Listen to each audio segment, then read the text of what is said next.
realmente extrañaba profundamente esta columna. Estamos hablando de Mundo al Whisky. Es una columna, justamente un espacio, en donde la política nacional e internacional pasa, es bebida on the rocks, como quien dice, ¿viste? De una forma diferente. Una mirada muy piola, que es la que nos da Politólogos al Whisky, que es el sitio que acobija esta columna, este espacio, politologosalwhisky.com, donde tengo la suerte de escribir, donde tengo la suerte de tener un newsletter, donde tengo la suerte de conocer a gente súper interesante. Acá se habla de todo. Hemos hablado desde el reporte medioambiental, al cual amamos el reporte medioambiental del equipo de Politólogos al Whisky. Hemos hablado de política estadounidense, Europa en general, pero veníamos un poquito descuidando la Argentina. Veníamos un poco descuidando al factor doméstico. Así que ahora nos toca profundizar desde ese lado. En una semana muy particular, la realidad es que es una elección donde en quienes encabezan las listas predominan los hombres por sobre las mujeres, hay más muchachos encabezando listas que muchachas. Bueno, basta ir a la elección de 2019, donde había solamente una precandidata a presidenta y era Manuela Castanegra, que nunca pasó a las generales. Vamos a charlar de eso con Agos. Agos es integrante de Politólogos al Whisky, está a punto de publicar junto a Juli Cravero, otro integrante, un artículo en torno a esto. ¿Me escuchás, Agos? ¿Cómo estás? Acá Esteban Chacho, bienvenida. Hola, ¿cómo estás? Sí, te escucho bien. ¿Ustedes me escuchan bien? Bien, perfecto. Agos, gracias por coparte, por participar. Estás hace ya un tiempo en Politólogos al Whisky, estás vinculada a la academia. ¿De dónde venís para que te esté escuchando ahora? Bueno, yo conozco Politólogos al Whisky por mi anterior trabajo. Yo trabajaba en directorio legislativo y a diferencia de la mayoría de los miembros de Politólogos, yo soy abogada. Así que soy abogada especializada en derechos humanos y trabajé con Juli, que es mi compañera, y juntas escribimos para Poli artículos referidos a política nacional. Aprovecho para extrapolarte, vamos ya al artículo, ¿no? Pero extrapolarte un tema que justo estábamos hablando, no estaba yo hablándolo solo, y por ahí está bueno tener esta mirada que aportás, no solo porque queremos, sino también porque a veces uno pierde algunas cositas. Cuando habla, por ejemplo, de lo que pasó con Victoria Tolosa Paz, de nuevo, a nivel de lo que está pasando políticamente en el país, es casi anecdótico, pero sí hubo una reacción mediática por el comentario que hizo la precandidata en Saliendo que es eléctrica. ¿Haces alguna lectura de eso? ¿Qué es lo que sucede? ¿Por qué se dan estos fenómenos? ¿Es machismo? ¿Es ignorancia? ¿Qué sentís? Yo siento, es algo que hablamos mucho, digamos, con mis compañeras mujeres, tanto en politólogos como en otros ámbitos laborales y académicos, que es que a las mujeres todo el tiempo se las pone o se las somete a un escrutinio diferente que Mm, a los varones. Esto quiere decir que las mujeres tienen que cuidarse todo el tiempo de lo que dicen, tienen que demostrar que están capacitadas en todo momento en el que quieren opinar o expresar algún tipo de comentario o posición, mm, a diferencia de los hombres que están más acostumbrados a ocupar espacios en donde se les permite opinar de todo aun cuando no estén formados, y si hacen este tipo de comentarios no se genera, digamos, el mismo revuelo que se genera alrededor de las mujeres que eligen expresarse de este modo. mm.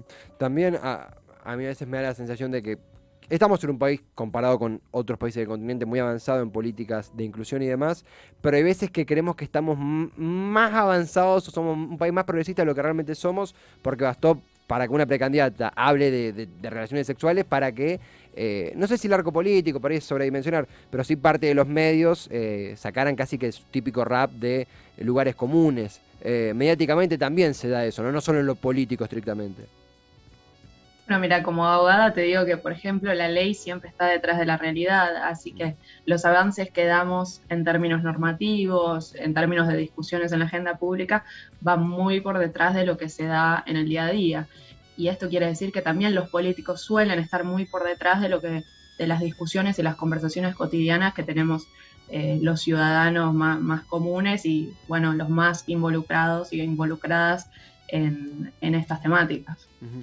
Agostina, el artículo que estás redactando junto a Juli Cravero para Politólogos al Whisky abarca la cuestión de la paridad en las elecciones legislativas que vienen.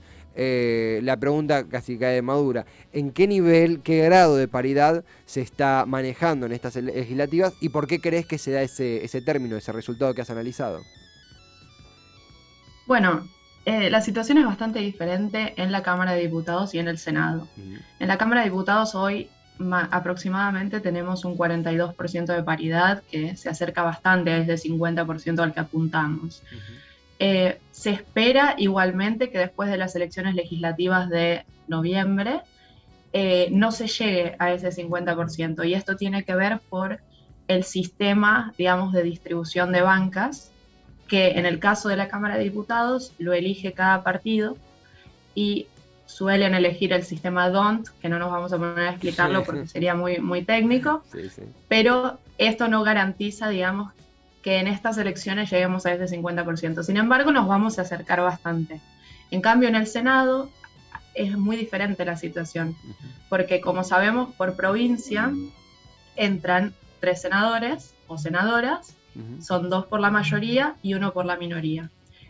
Entonces, en función de la ley de paridad de género, digamos, las listas tienen que estar alternadas. Si encabeza la lista un varón, seguirá una mujer y así sucesivamente. Lo que pasa en el Senado es que por la mayoría van a entrar 2 personas. Esto garantiza que sí o sí va a entrar una mujer. ujú. Pero por la minoría, en la práctica, suelen encabezar las listas los varones y por lo tanto suele entrar solamente un varón, haciendo que sea virtualmente imposible llegar a la paridad en el Senado. Ujú. También cambió mucho, no sé cuál es tu lectura, ¿no? Al respecto, cómo leemos al Senado, cómo analizamos la composición del Senado.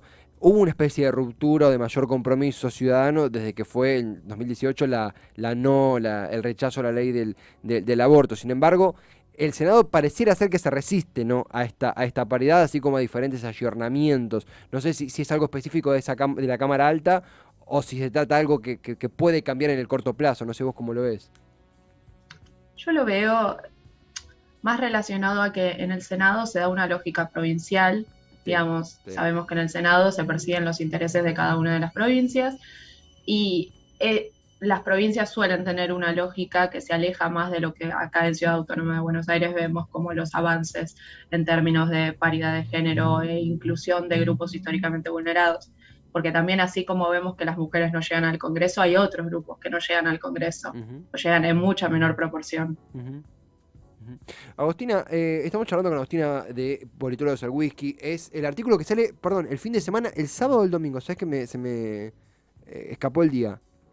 El viernes, El sale viernes. el viernes. Mirá, ya estaba. Bueno, pero el sábado y el domingo va a estar, mejor noticia. El viernes, no sé si ya tiene título o si tiene alguna bajada específica, hay algún un recorte que quieras mencionar respecto a qué ámbito específicamente analiza con Juli en ese artículo. Sí, nosotras hacemos especial énfasis en la importancia de que tanto mujeres como personas del colectivo LGTBIQ+, y otros grupos, Ujú, encontremos representación en el Congreso como lo encuentran, digamos, los varones hoy en día. Porque si bien se supone que quienes forman parte de ambos recintos pretenden representar los intereses del pueblo, tienen que estar todas las perspectivas y todas las visiones representadas ahí dentro. Y es muy importante que haya mujeres para discutir temas que impactan de manera diferencial a las mujeres, así como es importante que haya personas pertenecientes a los pueblos originarios, personas afro, personas LGBTIQ. Entonces hacemos énfasis en la importancia de que este tema sea tratado como una demanda popular y que forme parte de la agenda pública.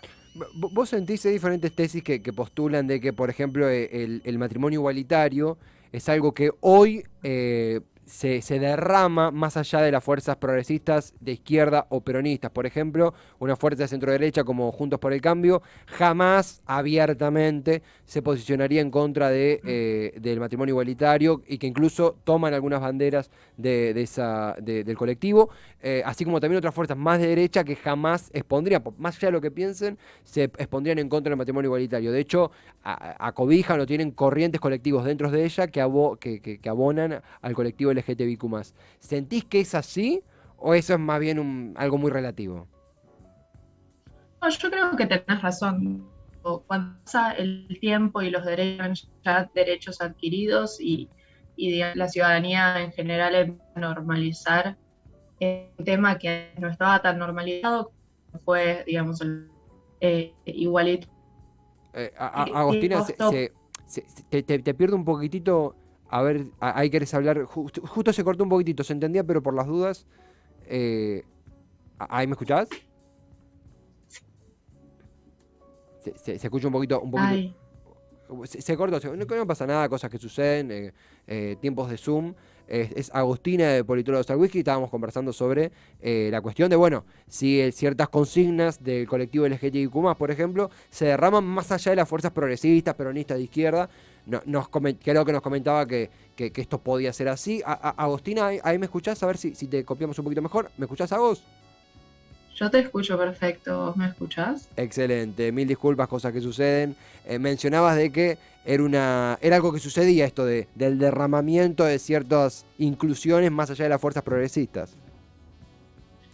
Sí, exactamente. Digo que después de que se normalizan este tipo de cuestiones que en su momento generaron grandes debates, implica un gran costo político poner en si uno no está de acuerdo, se invisibiliza y no se trata el tema, pero oponerse de por sí representa un costo mucho más alto, que no creo que nadie esté dispuesto a correr.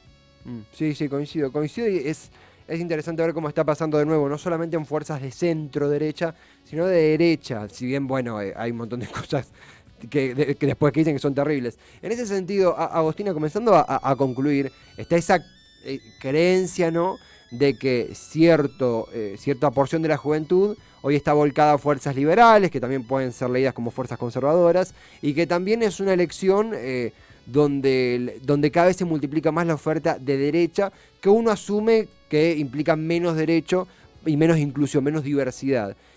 ¿Qué sentís al respecto? ¿Crees que es así? ¿No? ¿Cómo ves esa crítica, si querés, que se le hace a las nuevas formaciones de política en Argentina?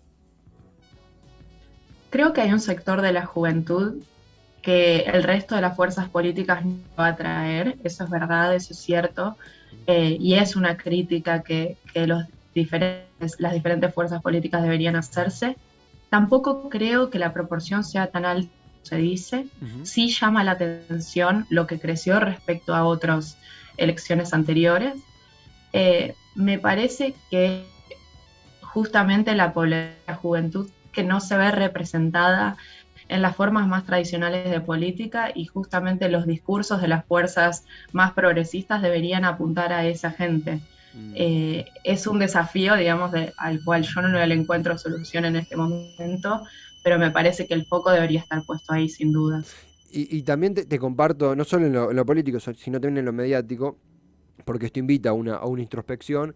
A veces está esa creencia que, bueno, los medios, para tener los parámetros con los cuales leer el mundo, con más inclusión, con más conciencia, está esto de, bueno, se pone alguien que se llama a veces redactora de género, bueno, las perspectivas, viste, un cargo institucional para mermar, para nivelar, para ayornar una institución, un medio, y a veces eso claramente no es suficiente, requiere algo más profundo.